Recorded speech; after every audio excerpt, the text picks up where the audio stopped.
लोग जरा मुट्ठी बांध करके हाथ खड़ा करके तेलंगाना में जय दिलानी है तो जरा जोर से बोलिए, जय तेलंगाना, जय तेलंगाना। बोले भारत माता की, भारत माता की। भाग्यनगर के इतने बड़े मैदान में मैं आज कह सकती हूं कि आज जो भीड़ है ये 3 रैलियों के बराबर भीड़ है।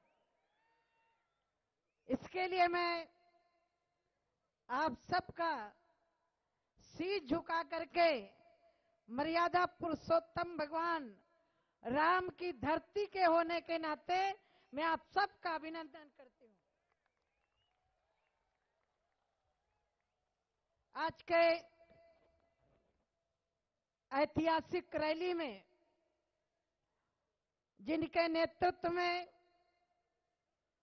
तेलंगाना की जनता ने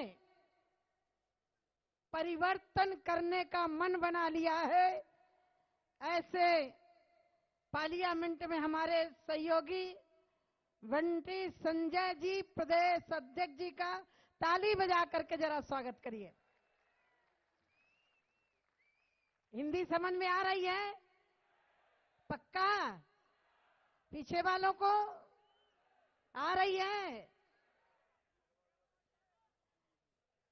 हमारे इसके पहले पूर्व अध्यक्ष ओबीसी मोर्चा के राष्ट्रीय अध्यक्ष उत्तर प्रदेश से सांसद राज्यसभा डॉक्टर लक्ष्मण जी, श्रीमती डीके वरुणा जी, राष्ट्रीय सेक्रेटरी चले गए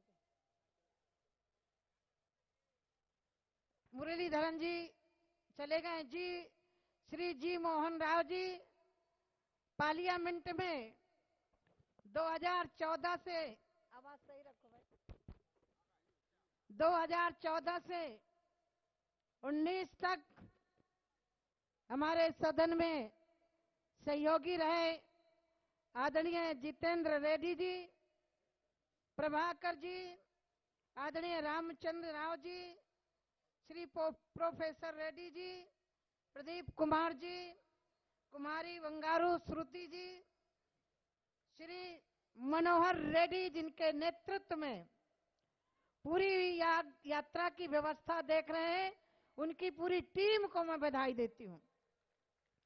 श्री रघुनंदन राव जी एमएलए,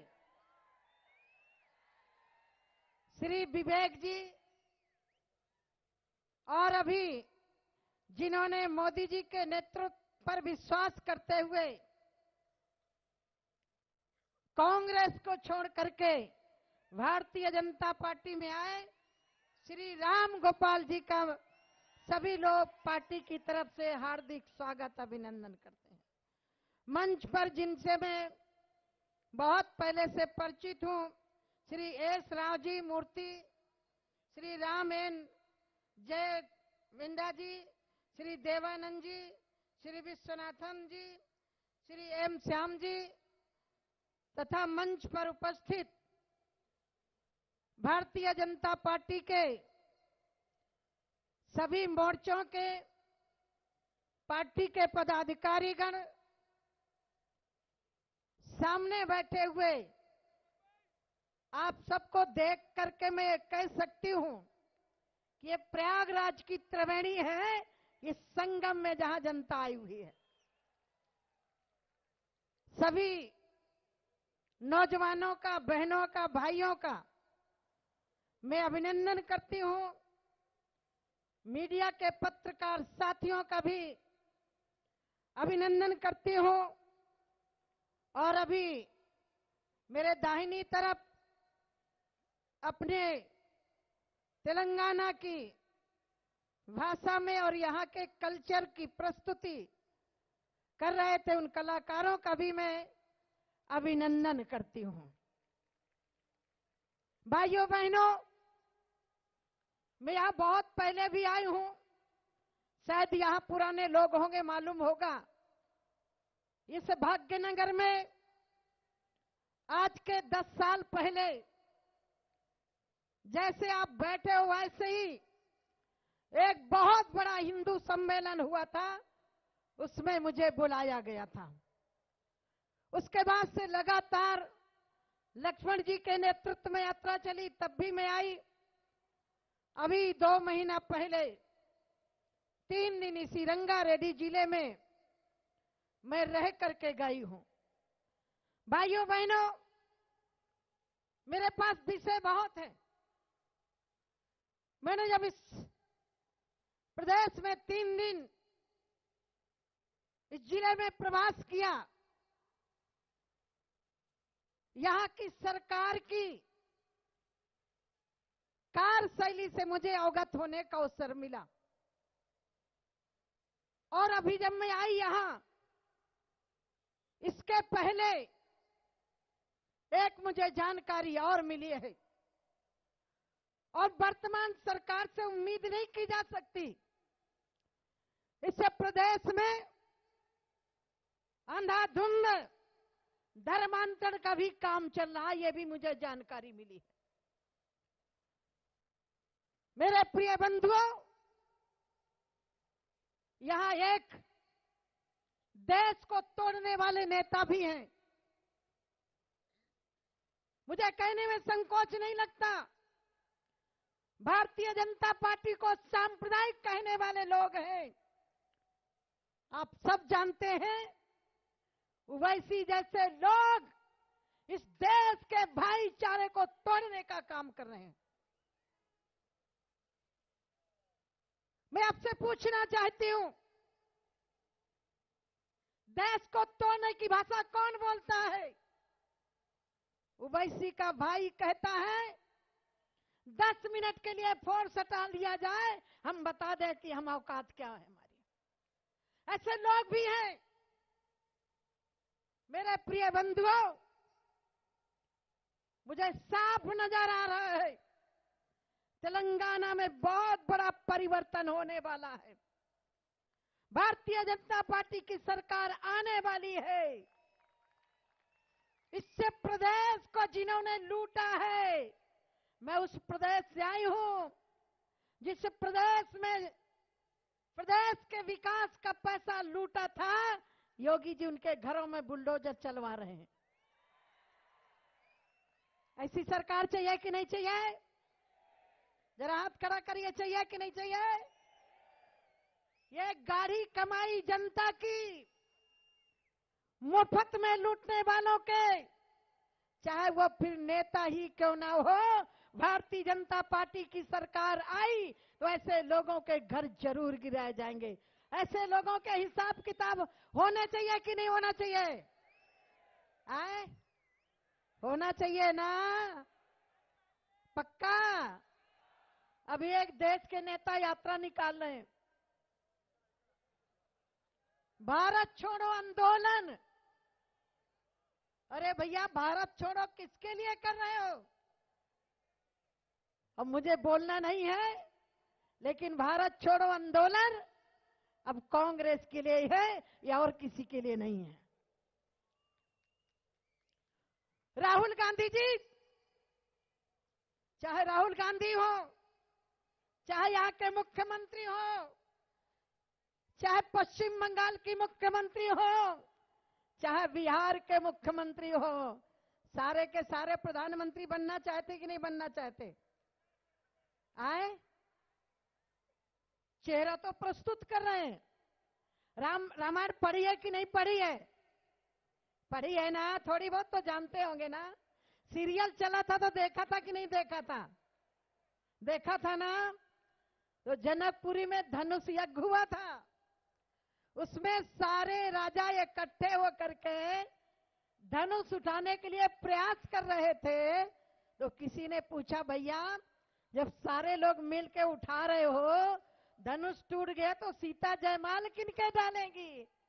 तो बोले अभी उठाएंगे और फिर बाद में लड़ेंगे, एक दूसरे की खुपड़ी फोटेंगे और जो जीतेगा उसको सीता मिलेगी। यही हाल है आज। मोदी जी को हटाने के लिए सारे प्रदेश के परिवारवादी लोग इकट्ठे हो रहे हैं कि नहीं हो रहे?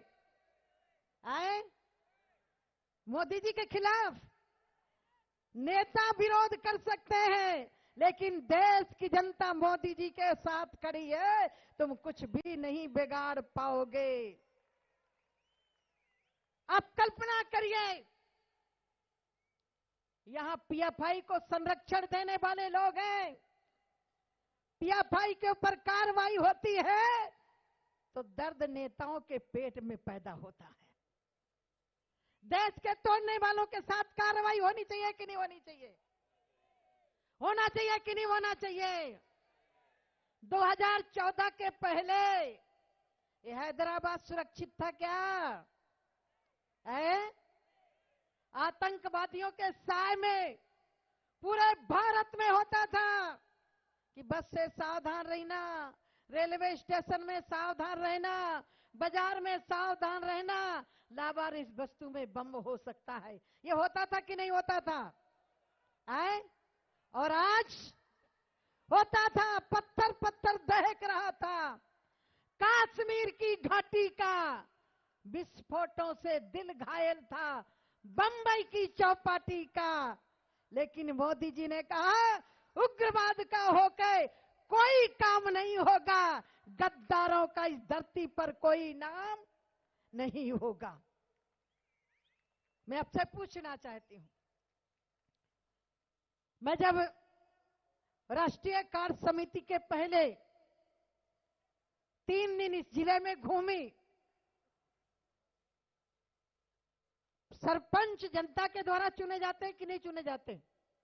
बोलो ना। सरपंचों का चुनाव किस लिए करते हो?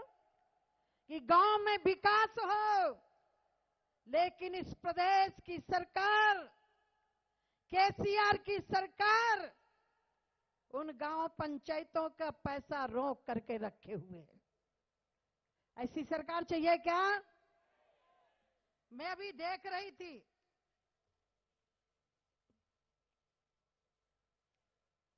प्रधानमंत्री आवास, जितेंद्र जी, 2016 में ये योजना लागू हुई थी, गरीब के लिए लागू हुई थी।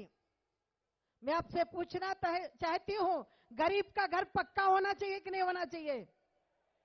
जरा पीछे वाले हाथ खड़ा करके सहमति तो जताएं। गरीब का पक्का मिलना चाहिए घर की नहीं मिलना चाहिए? गरीब के घर में शौचालय होना चाहिए कि नहीं होना चाहिए? गरीब के घर में गैस चूल्हा होना चाहिए कि नहीं होना चाहिए? गरीब के घर में लाइट होनी चाहिए कि नहीं होनी चाहिए? होना चाहिए ना। केसीआर ने कहा हम 1.5 लाख नहीं लेंगे, हम 5 लाख देकर के गरीब को पक्का घर देंगे। मैं पूछना चाहती हूं, दिया क्या? जरा हाथ खड़ा करिए, मीडिया वाले भी देख लें। पक्का घर दिया क्या? जो वादा करे और देना तो उसको क्या बोलते हैं? बोलो ना। बेईमानी बोलते हैं, बेईमान आदमी बोलते हैं, धोखेबाज आदमी बोलते हैं। तो क्या ऐसे धोखेबाजों को सत्ता में रहना चाहिए क्या? पीछे वाले जरा हाथ खड़ा करें, मुझे पता चलना चाहिए ना। ऐसे लोगों को रहना चाहिए क्या? यह है प्रधानमंत्री आवास योजना। केसीआर ने अपने वादा खिलाफी की, अपना मकान तो दिया ही नहीं, भारत सरकार का, जो भारत सरकार ने 190 करोड़ 79 लाख रुपया इस प्रदेश को दिया गरीबों को मकान बनाने के लिए, लेकिन वो भी पैसा नहीं दिया और किसी गरीब को मकान नहीं दिया। जो किसी का अधिकार खा जाए उसको किस भाषा का प्रयोग करना चाहिए? बोलो ना। यह आपका पैसा है, 190 करोड़ भारत सरकार का पैसा केसीआर ने ना तो मकान दिया और ना हमारा पैसा लौटाया। मैं इस विभाग की मंत्री हूं। मोदी जी ने 2020 से फ्री में मुफ्त में राशन दिया 80 करोड़ लोगों को। दुर्भाग्य इस प्रदेश में अप्रैल और मई का उन गरीबों का राशन भी रोका जिनको मुफ्त में राशन मिल रहा था। क्या ऐसी सरकार होनी चाहिए क्या? मैं भी गांव में गई। हर व्यक्ति के घर में शौचालय होना चाहिए कि नहीं होना चाहिए? जरा हाथ खड़ा करिए ना। होना चाहिए ना? लेकिन केसीआर की सरकार ने उन गरीबों के शौचालय का पैसा भी खा गई। कैसी सरकार चाहिए क्या? बोलो ना। उज्ज्वला का क्योंकि डायरेक्ट दे सकते थे इसीलिए उसमें सेंधमारी नहीं कर पाई। और मैं जब गांवों में गई, मोदी जी किसानों को हर साल 6,000 रुपया दे रहे हैं, लेकिन यहां की सरकार डेटा अपलोड नहीं कर रही है। कितना खाओगे भाई? मुझे जानकारी मिली केसीआर के परिवार के 15 लोग सरकार में हैं। ये परिवार के लिए सरकार चुना है आपने कि जनता के लिए? बोलो ना। जनता के लिए सरकार होनी चाहिए ना?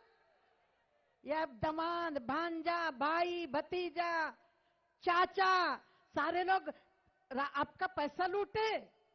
कैसे लोग सत्ता में रहना चाहिए क्या? तो मैं आपसे बोलना चाहती हूं, उठो कृष्ण की तरह तुम्हें भी रण का शंख बजाना होगा। यहां शांति से शांति ना होगी, तुमको चक्र उठाना होगा। खड़े हो गए कि नहीं हो गए? खड़े होना पड़ेगा कि नहीं होना पड़ेगा? मैं एक और रिकॉर्ड देख रही थी। मेरे पास दोनों विभाग है अध्यक्ष जी, खाद्य सार्वजनिक वितरण और ग्रामीण। इस प्रदेश में 15वें वित्त का पैसा भी ग्राम पंचायतों में नहीं जा रहा, उसको भी यहां की सरकार लूट रही है। अच्छा, एक बात मैं आपसे पूछना चाहती हूं। यहां एक नेता है ना, राम जन्मभूमि पर फैसला आया, वो नेता बौखला गए। मैं नाम नहीं लेती ऐसे लोगों का, लेकिन समझदार के लिए इशारा बहुत होता है। जानते हैं ना, पीएफआई के लोग पकड़े जाते हैं, दर्द किसको होता है? अब आप नाम बोलिए ना। कोई आतंकवादी पकड़ा जाता है तो दर्द किसको होता है? अतीक अहमद का घर गिराया जाता है, दर्द किसको होता है? आए? तो ऐसे लोग रहने चाहिए क्या? पीएफआई तुम्हारे दामाद है क्या? क्यों पीड़ा हो रही है? समाज को तोड़ने वालों का समर्थन करोगे? देश को तोड़ने वालों को समर्थन करोगे? मैं आपको विश्वास दिलाती हूं, जिस दिन भारतीय जनता पार्टी की सरकार आएगी, एक एक करके हिसाब लिया जाएगा। जिसने तेलंगाना का पैसा लूटा है, तेलंगाना का पैसा खाया है, ऐसे लोगों का हिसाब होना चाहिए कि नहीं होना चाहिए? मूलधन के लिए हो कि ब्याज सहित आना चाहिए? जवाब आप दो ना। पूरा ब्याज सहित आना चाहिए ना? आना चाहिए ना? तो ऐसे लोगों के लिए आप एकजुट रहोगे कि नहीं रहोगे? बोलो ना। हम किसी का विरोध नहीं करते। मेरे से लोग कहते हैं साध्वी जी आप मुसलमानों की विरोधी हैं। मैंने कहा हम विरोधी नहीं है। हम लोग तो रसखान के गीत गाते हैं, रहीम के गीत गाते हैं। हम कभी किसी का विरोध नहीं करते। यदि भारतीय जनता पार्टी विरोध करने वाली होती तो भारत के सर्वोच्च पद पर यदि किसी ने बैठाया डॉक्टर अब्दुल कलाम के रूप में, तो भारतीय जनता पार्टी ने बैठाया। कौन कहता है कि हम विरोधी हैं? भारतीय जनता पार्टी के लोग कहते हैं पिछड़ों की विरोधी है, दलितों की विरोधी है, आदिवासियों की विरोधी है। भारतीय जनता पार्टी आदिवासियों की विरोधी होती तो महामहिम डॉक्टर हमारे इसी अभी वर्तमान में सर्वोच्च पद पर अभिषिक्त किया है, तो भारतीय जनता पार्टी ने द्रौपदी मुर्मू को राष्ट्रपति बना करके पद सम्मान दिलाया है। आदरणीय रामनाथ कोविंद जी उस दलित समाज से आते थे, अभी निवर्तमान राष्ट्रपति उसको भारतीय जनता पार्टी ने बैठाया। अभी आपके प्रदेश के ही ओबीसी मोर्चा के राष्ट्रीय अध्यक्ष, ये भारतीय जनता पार्टी में ही संभव है। मैं आपके बीच में बोल रही हूं खड़े होकर के, आपको लग रहा होगा कि मैं बहुत बड़े राजघराने से आई हूं, बहुत बड़े परिवार से हूं।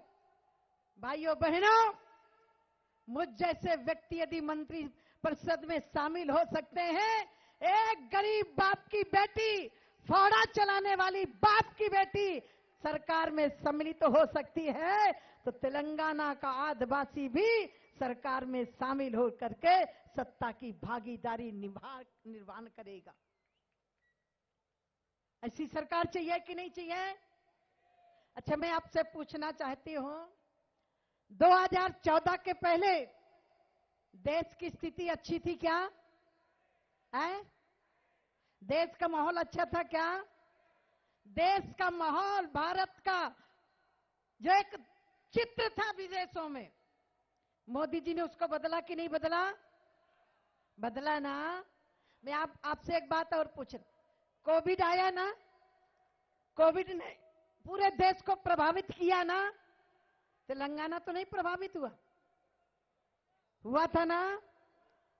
उसमें गरीब भी प्रभावित था कि नहीं था?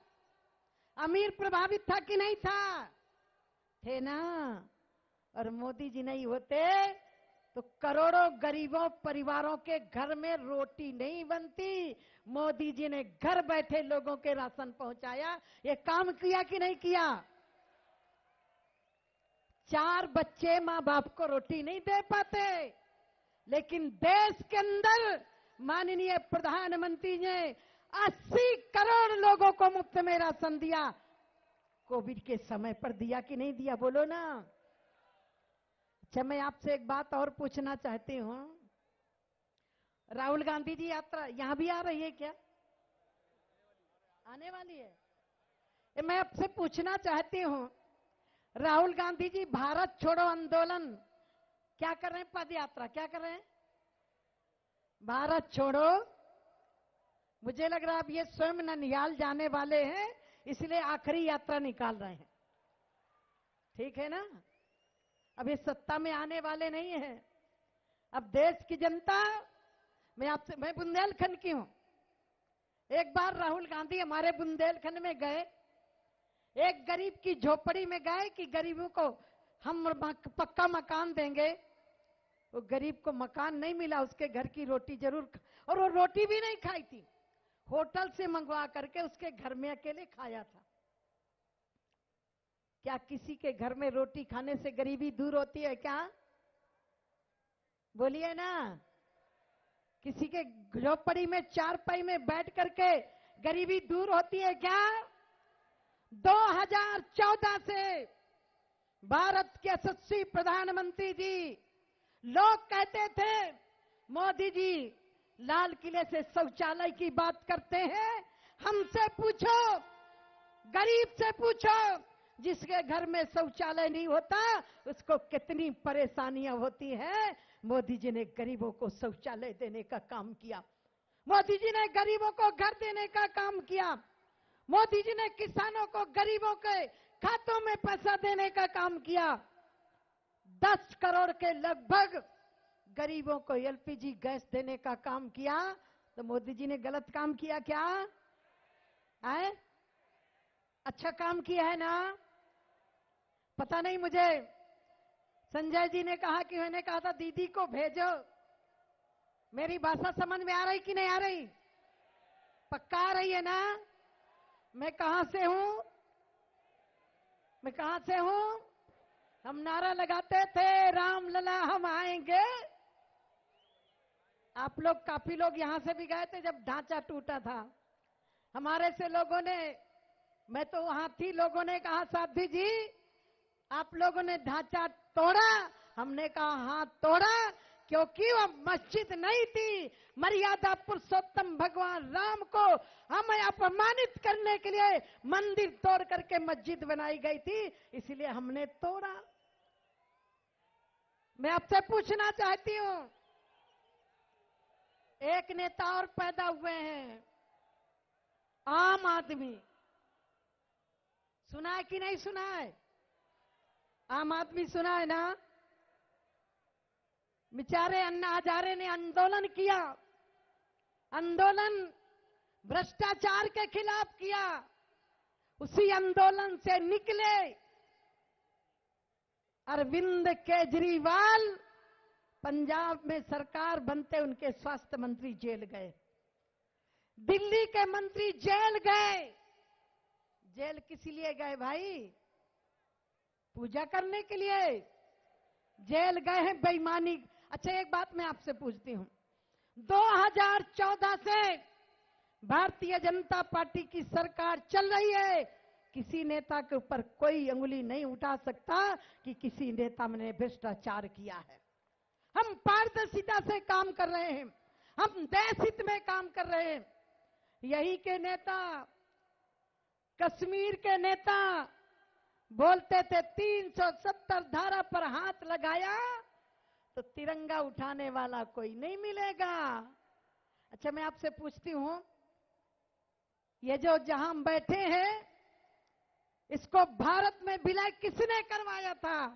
सरदार वल्लभ भाई, बोलो ना, सरदार वल्लभ भाई किसने मनाया, विलय करवाया था।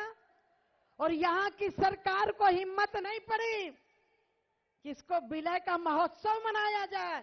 जब भारतीय जनता पार्टी ने मनाना शुरू किया तो भी नाम लेकर के नहीं किया। किया क्या? नहीं किया ना? क्यों नहीं किया? क्योंकि एक वर्ग नाराज हो जाएगा। ओवैसी ने भी मोटरसाइकिल जुलूस निकाला था, लेकिन उन्होंने भी नाम नहीं लिया था। मैं आपसे पूछना चाहती हूं, कश्मीर की पीड़ा, कश्मीर का दर्द वहां के बासिंदों से पूछो। आजादी के बाद से इस देश का दुर्भाग्य रहा। आजादी आई थी लेकिन कायम थे गुलामी के बस में। इस देश को लूटने का काम किया गया। आज किसी चैनल खोल के मैं देख रही थी, 2014 के चुनाव के पहले मनमोहन सिंह की सरकार ने दिल्ली के अंदर अधिसूचना लागू होने के चंद घंटों पहले वो भी कीमती जमीन बगवोड करके देखो चली गई थी।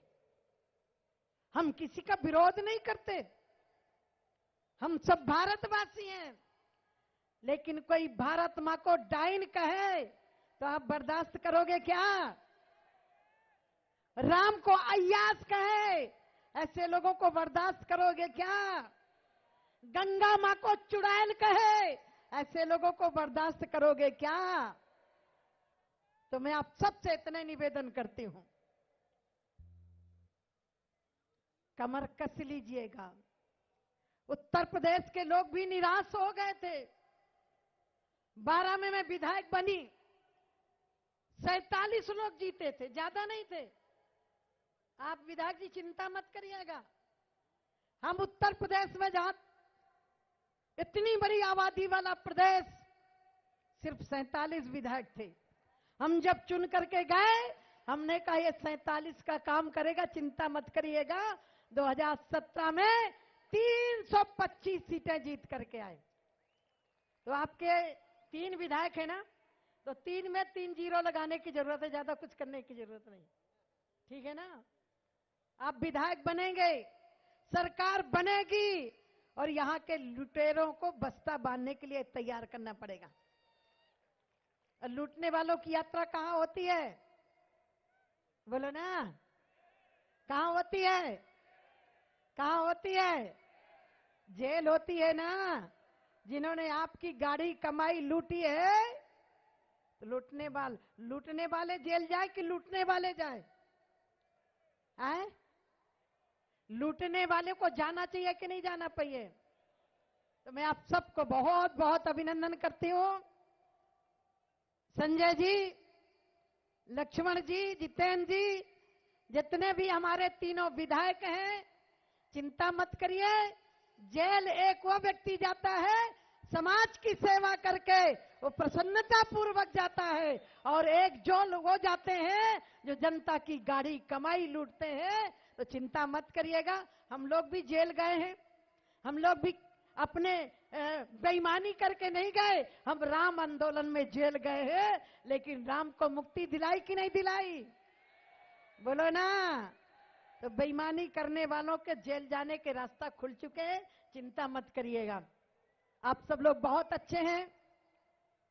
मुझे 3-4 दिन पहले जानकारी मिली, ये भाग्यनगर का भाग्य बदलना है। मैंने संजय जी से कहा है, जब भी मेरी जरूरत हो मैं जरूर आपके बीच में आऊंगी। आपकी बहन, आपकी बेटी, जैसे मेरे लिए उत्तर प्रदेश संत के लिए सारा देश होता है, और मैं मंत्री भी हूं, तो मेरे लिए देश का कोई कोना छूता नहीं है। तो आप लोग सब लोग सरकार बनाने के लिए तैयार हैं? पक्का? तो जरा मुट्ठी बांधिए, दोनों हाथ भुजा खड़ी करके खींच करके मुट्ठी बांधिए, जरा पता चल जाए कि यह मैदान जहां 2-3 लाख जनसंख्या बैठी है, लोगों को पता चले कि अब परिवर्तन करने का समय आ चुका है। भारत माता की, भारत माता की। वंदे वंदे वंदे